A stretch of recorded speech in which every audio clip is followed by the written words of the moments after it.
তুমুল বিশৃঙ্খলার ভেতর দিয়েই জন্ম হয় নক্ষত্রের। অদ্ভুত। হাড়টার গুলো যখন এই কালিতে খেয়ে ফেললো, কালিতারা ওকে খেয়ে ফেললো শকুনরা, বুড়ো বট শকুন। পরাণ মাস্টার আবার দেখলেন, আবার তারপর ঝুপ করে বসে বুক খুলে কেঁদে উঠলেন। দেখলেন নাকি মনে হলো বুঝতে পারলেন না। নিরন্তর শিল্প সাহিত্যের অনুষ্ঠান খবর সংযোগ নিবেদিত আপনাদের দেখবার জন্য আমন্ত্রণ জানাচ্ছি। সঙ্গে আছেন খায়রুল আলম সবুজ। সবুজ ভাই শুধু অভিনয় শিল্পী নন, এক অসামান্য লেখক এবং অনুবাদকও বটে। এভাবেই জীবনের উপরে আর এক ধরনের জীবনের যে প্রতিঘাত, তার একটা অদ্ভুত গল্প হচ্ছে এই স্কারলেট বুড়ো বট শকুন। এই গল্পটি আপনার একটা অসাধারণ গল্প, যে একটা একজন শিক্ষক তার একটা গরু তিনি কালী বলে ডাকতেন, এবং একই সঙ্গে তার কন্যার বিয়ে, সবকিছু মিলে একটা অনবদ্য বিষয়। কিন্তু সেই গরুটাকে বিষ খেয়ে মারার পর, যেটা একসময় গ্রাম বাংলায় হতো, কিন্তু এখনো হয়। তো এই গল্পটা আপনি কি দেখেছেন আপনার এলাকায় বা গ্রামে ছিলেন সেই পটভূমিতে, না একটা কল্পনার বিস্তারের মধ্যে দিয়ে? দুটো মিলেই হয়েছে। এটা হতেই পারে, জি, যেহেতু আমাদের সমাজে হয়, হতেই পারে। প্লাস হলে পরে কি হয়, তাই না? শেষ লাইনটা দেখো, যে হাড়টার গুলো যখন এই কালিতে খেয়ে ফেললো, কালিতারা ওকে খেয়ে ফেললো শকুনরা, বুড়ো বট শকুনরা যখন খেয়ে ফেললো, মারা তো গেছে। খুব মজার জিনিস আছে, একটা গাছে, বট গাছে একটা শকুন ছিল, ওইটা ভাগার, নিচটায় ফেলেছিল কালিকে। তখন তো ফেলে দিত, এরকম গরুর ফেলে দিত, তারপর ওরা খেয়ে চলে যেত, এবার এক বেলার মধ্যে সব পরিষ্কার করে চলে যেত। তো সেরকম করছে, যখন চলে গেছে সবাই খেয়ে দেয়, তখন ওইখানে বসে এর মনে হলো, বুড়োর মনে হলো,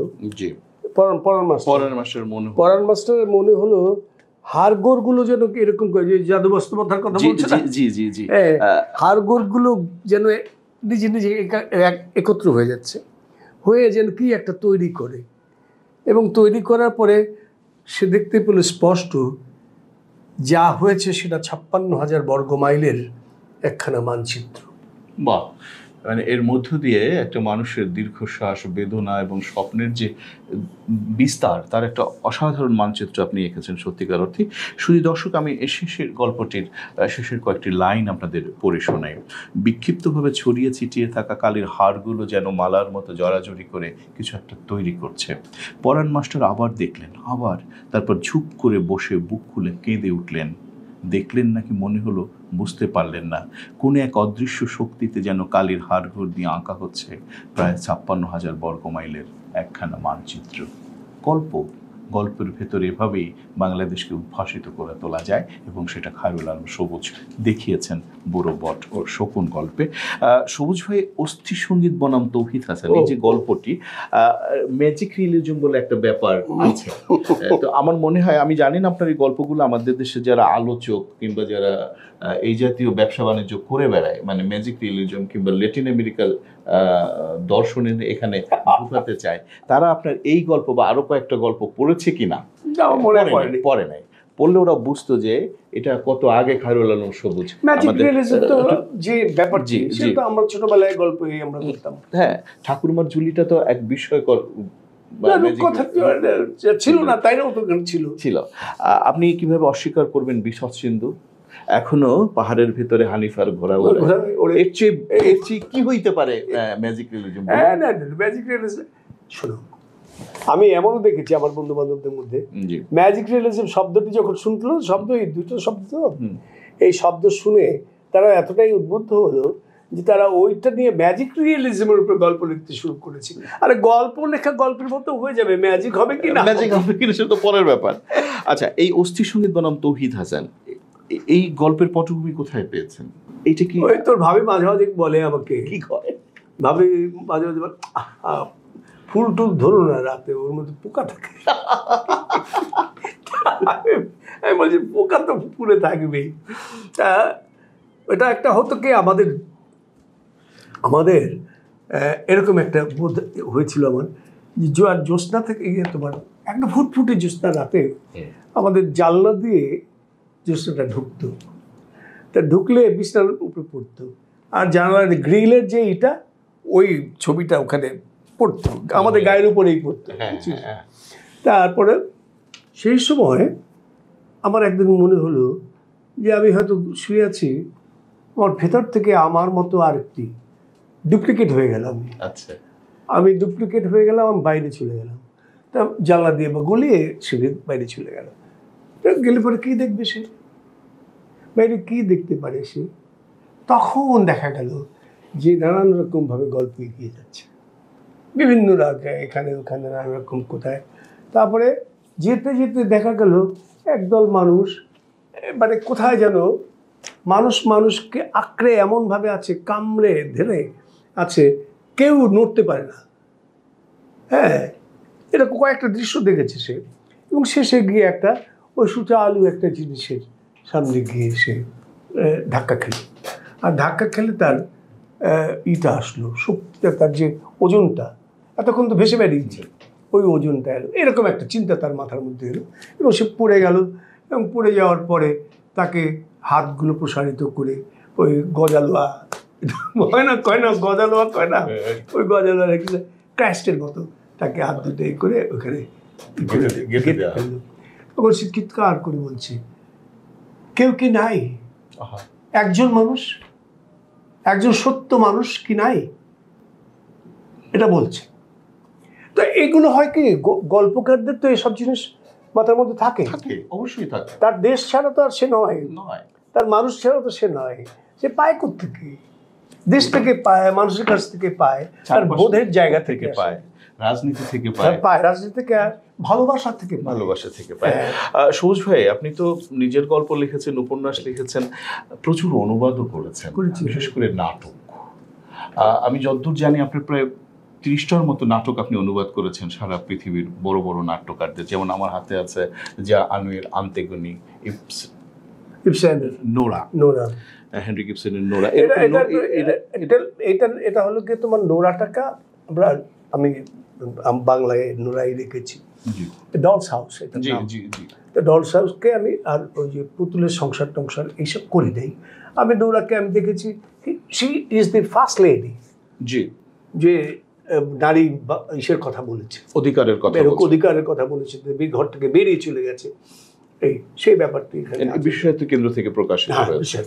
আচ্ছা, যে এটাও আপনার বিশ্বসাহিত্য কেন্দ্রে কতটা নাটকের বই প্রকাশিত হয়েছে? 18 সবচেয়ে কার নাটক বেশি করেছেন আপনি? আমি ইবসেন পুরোটা শেষ করতে চাই, এখন পর্যন্ত 13খানা করেছি। 13টা। ইবসেনের 26টা আছে, 26টি নাটক আছে। আমি চাই যে যতটা পারি আমি শেষ করে যাব, আমার বয়সে যেটুকু কুলায়। আপনার বয়স কি বেশি হয়েছে? আমি তো মনে করি না, তাও হতে পারে 18, 19, 20, 25। ঘুরে দিস, ঠিক আছে, ঘুরে দেব। সর্বশেষ যে বইটি নিয়ে আপনার সঙ্গে কথা বলতে চাই সেটি হচ্ছে আমার একটি প্রিয় বই, সোফিয়া লোরেন। আমরা জানি যে সোফিয়া লোরেন এক বিশ্ববিখ্যাত অভিনয় শিল্পী, এবং তার অভিনয় দেখেননি, টু উইমেন ছবিতে যারা অভিনয় দেখেছেন সোফিয়া লোরেন তারা জানেন যে সাধারণ নারী কি অসাধারণ হয়ে ওঠে দ্বিতীয় বিশ্বযুদ্ধের পটভূমিতে, সেরকম একজন ক্যারেক্টার সোফিয়া লোরেন। এই বইটি অনুবাদ করার পেছনে আসাদ চৌধুরীর একটা চমৎকার ভূমিকা আছে, যদিও বইটি আপনি তাকেই উৎসর্গ করেছেন। বলুন তো আসাদ ভাই, কবে বইটা আপনি?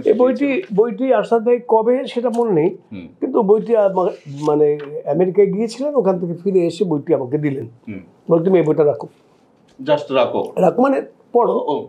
তা আমি পড়লাম, গল্প পড়ে অদ্ভুত একটা ঘটনা ঘটেছিল যে আমি বইটা পড়লাম, হ্যাঁ, লাস্ট পাতা শেষ করে কাগজ টেনে নিলাম, কলম টেনে নিলাম, আই স্টার্টেড অনুবাদ, ট্রান্সলেটিং।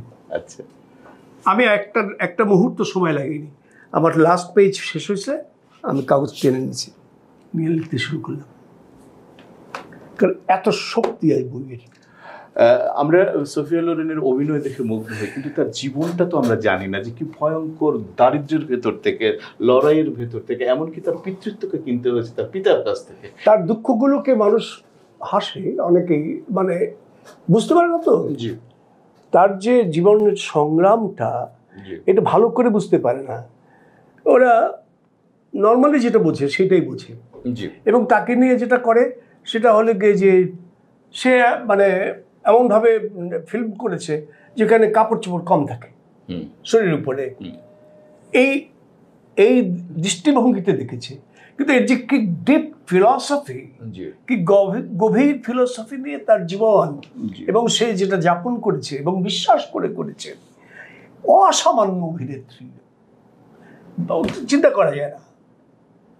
আমি অভিনেতা হিসেবেই বলছি যে অসামান্য অভিনেত্রী, তার বোধের জায়গাগুলো তার আর কি পরিমাণ মানবিক এটা ভাবাই যায় না।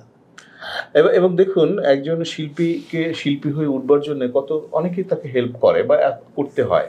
মন্টি কার্লো যদি তার জীবনে না আসতেন, কার্লো পন্টি, তাহলে কিন্তু একটু ঝামেলাই হয়তো হতো। কিন্তু যে যাওয়ার সে যাবে, সে একটা পথ খুঁজে নেয়, এইভাবেই খুব পথ চলে আসে।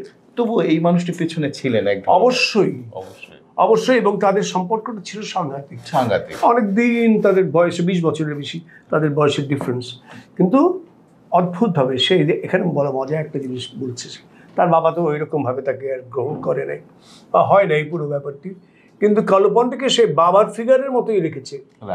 আবার প্রেমিক, তার সন্তানের পিতা, তারপরে সে হলো গিয়ে একদম মনে হতো বাবা, যেভাবে আদর ফাদার ফিগারের যে একটা জায়গা, নিজের বাপকে সে তো পায় নাই ছিল, তাকেই ধরেছিল। এবং সেও দুইটি ব্যাপারেই অদ্ভুত লাগে। কার্লো পন্টিও কিন্তু ওই ফিলিয়াল যে একটা ভালোবাসা, যেটা ওইটা দিয়েছে, নিশ্চয়ই স্নেহ দিয়েছে, মমতা দিয়েছে, ছায়া দিয়েছে, মায়া দিয়েছে, এবং এভাবেই একজন সোফিয়া লোরেন তৈরি হয়েছে। এবং চার্লি চ্যাপলিন বলেছেন, এখানেই আছে এই লাইনটা আছে, এখানে লেখা আছে একটা জিনিস, এই চার্লি চ্যাপলিন কিন্তু সে বলে নাই, চার্লি চ্যাপলিনের একটি লাইন উঠিয়ে দিয়েছে, তুমুল বিশৃঙ্খলার ভেতর দিয়েই জন্ম হয় নক্ষত্রের। অদ্ভুত। তুমুল বিশৃঙ্খলার ভেতর দিয়েই জন্ম হয় নক্ষত্র। স্টার কাকে বলে রে? এই এতই সহজ, স্টার।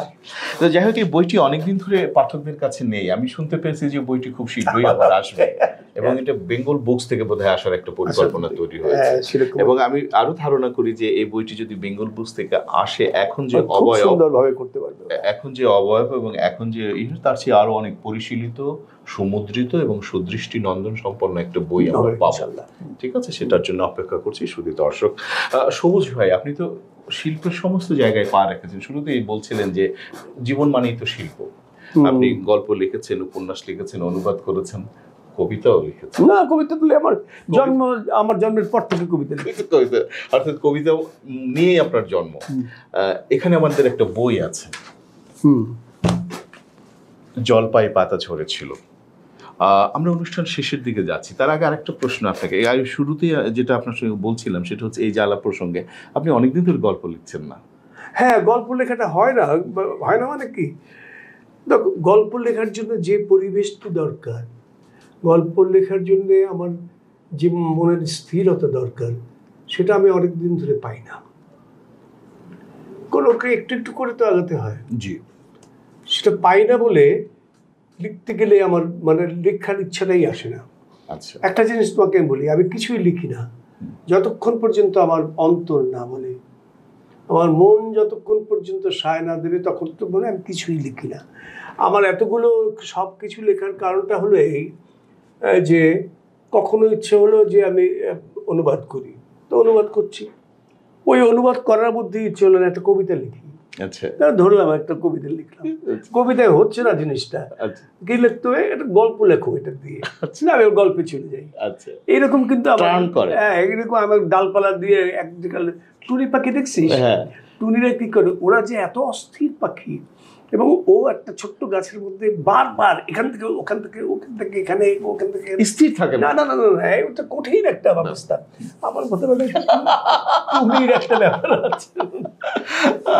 আচ্ছা, শেষে আরেকটা প্রশ্ন জানতে চাই, সেটা হচ্ছে যে আপনারা যখন শুরু করেছিলেন পাকিস্তানের কাছ থেকে 1971 স্বাধীনতা অর্জন করবার পর, নাটক, চলচ্চিত্র, গল্প, উপন্যাস মিলিয়ে একটা জাগরণ তৈরি হয়েছিল। চলমান সময় বোধহয় একটা স্থবিরতা এসেছে, স্থির মানে স্থির বলবো না আমি এটাকে, শিথিল হয়েছে ব্যাপারগুলো, গতিটা কমে গেছে। গতি থাকে যদি মন ওটার উপরে থাকে, মন যদি অন্য জায়গায় থাকে তাহলে তোমার এই গতিটা থাকে না। জি, একাগ্র হলে গতি থাকে, মন বিক্ষিপ্ত হলে গতি আসে না। আমাদের মানুষরা এখন বিক্ষিপ্ত, অস্থির, অস্থির। সে কারণেই সম্ভবত এক ধরনের বৃষ্টিটা কেটে যাবে, কেটে যাবে। কেটে যাবে। শুধু দর্শক, হারুল আলম সবুজের সঙ্গে যদি কথা বলি, গল্প করি, আড্ডা দেই, এটা এক নাগারে ধরেন 24 ঘন্টা চালিয়ে যাওয়া যাবে। পৃথিবীর এমন কোনো বিষয় নেই, হেন কোনো বিষয় নেই যে সবুজ ভাইয়ের সঙ্গে বলা যাবে না, করা যাবে না। এবং হ্যাঁ, তার সঙ্গে আড্ডা দেয়া এর একটা অফুরন্ত আনন্দ এবং সৌরভও বটে। তো যাই হোক, শেষ করতে হবে আমাদের, চেষ্টা করতে চাই, যেহেতু গল্প নিয়ে কথা হলো, উপন্যাস নিয়ে হলো, অনুবাদ নিয়ে কথা হলো, গান নিয়ে হয়নি, ওটা পরে হবে, ওটা আরেকদিন গান, আপনাকে গান তখন কণ্ঠ খারাপ তো, এই জন্য গান গাবো না, গান গাবো, বলবো, গান বলবো, গান বলা হবে। আজকে অনুষ্ঠান শেষ করতে চাই একটা সবুজ ভাইয়ের লেখা, সবুজ ভাইয়ের কবিতা, সবুজ ভাইয়ের কাছ থেকে শুনতে শুনতে। ততক্ষণ পর্যন্ত আপনারা ভালো থাকুন। তবে আগামী অনুষ্ঠানে আরো একজন মেহমান নিন, তবে নিরন্তর অনুষ্ঠানে কবিতাটির সিলেকশন কিন্তু তোমার, আপনিও করতে পারেন। না, তোমাকে কবিতা তুমি সিলেক্ট করেছো এটা, কিন্তু আপনি যখন পড়ছিলেন তখন আমার খুব ভালো লাগছে। আচ্ছা, আমি আবার পড়ছি তাহলে। এটা মন্বন্তর, ভিন্ন রকম কবিতাটির নাম, সাথে লেখা কবিতা, 2007। সম্মানের আসনখানে খালি পড়ে আছে বহুদিন, যে কেউ চাইলে বসতে পারেন, এখানে খুব ভিড় হবে না সে আমি বলতে পারি। দিন এসে অবহেলায় ফিরে গেলে অনুশোচনার তীব্র দহন হয়, সে আপনারা জানেন নিশ্চয়। কাল গেছে কাল বেলার দিকে বেঁকে, জগৎময় এখন ঝঞ্ঝাট চলছে এবং চলছে। বর্তমান টের পাচ্ছে কিনা জানি না, ভাবি কাল পাবে। বড়ই আকাল হবে তখন, খাদ্যের আকালের চেয়েও বড় সে মানুষের আকাল। বোধ করি বোধের ভিতর নেই, হয়, হতে পারে, এরকম হয়। পৃথিবী ভীষণ পাল্টে গেছে, কোথায় যেন ফুটো হয়ে কী সব রশ্মি টশ্মি আসে, এসব নিয়ে এখন কি আর কেউ ভাবে না তেমন। সত্যকে অবহেলা ঝুঁকিপূর্ণ বড়, মানুষের ভাগ্য নিমজ্জিত হয় মুক্তিহীন বন্দি দশায়। অতএব বাউল লালন, সময় গেলে সাধন, বুঝলেন না? শ্রী দর্শক, আজ এ পর্যন্তই। সঙ্গে ছিলেন হারুল আলম সবুজ।